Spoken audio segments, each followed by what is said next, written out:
ট্রাম্পের আমলে বাংলাদেশের জন্য কি আসছে ঐতিহাসিক সুযোগ? জানুন সেই দারুণ রহস্য। আমেরিকার প্রেসিডেন্ট ডোনাল্ড ট্রাম্পের নেতৃত্বে বদলে যাচ্ছে বিশ্ব।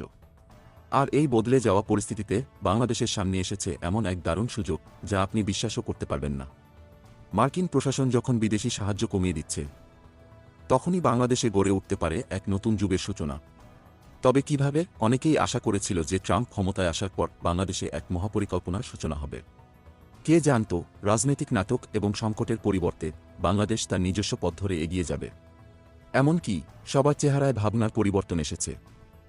আর সাবেক মার্কিন ফরেন সার্ভিস অফিসার জন ড্যানিলোভিসও বলেন, এটা একটি ঐতিহাসিক সুযোগ, যে সুযোগকে সঠিকভাবে কাজে লাগানো দরকার। ডোনাল্ড ট্রাম্পের প্রেসিডেন্ট হওয়ার পর কিছু কিছু বিষয় ছিল যা সবাই অনুমান করেছিল, কিন্তু বাস্তবে ঘটেনি। শেখ হাসিনার ফিরে আসা, ডক্টর ইউনূসের অস্থিরতা, কিছুই ঘটেনি। পরিবর্তে বাংলাদেশ সবকিছু স্বাভাবিকভাবেই এগিয়ে যাচ্ছে। কিন্তু কেন? সেসব কারণ খোলাসা করেছেন মার্কিন বিশ্লেষক জন ড্যানিলোভিস। দেখুন, যখন ট্রাম্প শপথ গ্রহণ করেন, তার প্রথম পদক্ষেপ ছিল মার্কিন সীমান্ত সংকট ও অভিবাসন সমস্যা মোকাবেলা করা। পাশাপাশি জ্বালানি নিরাপত্তা, বাণিজ্য এবং জলবায়ু পরিবর্তনের মতো সমস্যাগুলি তিনি বিশেষভাবে উপেক্ষা করেন। আর এই পরিবর্তনকে এক নজরে দেখলে মনে হয় ট্রাম্পের পররাষ্ট্রনীতি একেবারে নতুন ধারা আঁকতে চলেছে।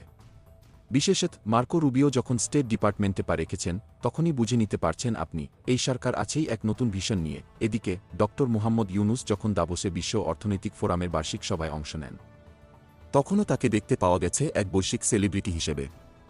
এই সময় কোয়াড পররাষ্ট্রমন্ত্রীরা বাংলাদেশে আসা নতুন পররাষ্ট্রনীতির প্রতি তাদের সমর্থন জানিয়ে একটা শক্তিশালী সংকেত দিয়েছেন। বাংলাদেশের গণতান্ত্রিক সংস্কারের জন্য এটি এমন এক সময় যখন কোয়াডের অঙ্গীকার ও লক্ষ্য মিলে যেতে পারে। বাংলাদেশের বর্তমান সরকার কোয়াডের লক্ষ্য এবং দৃষ্টিভঙ্গির সঙ্গে পুরোপুরি সামঞ্জস্যপূর্ণ।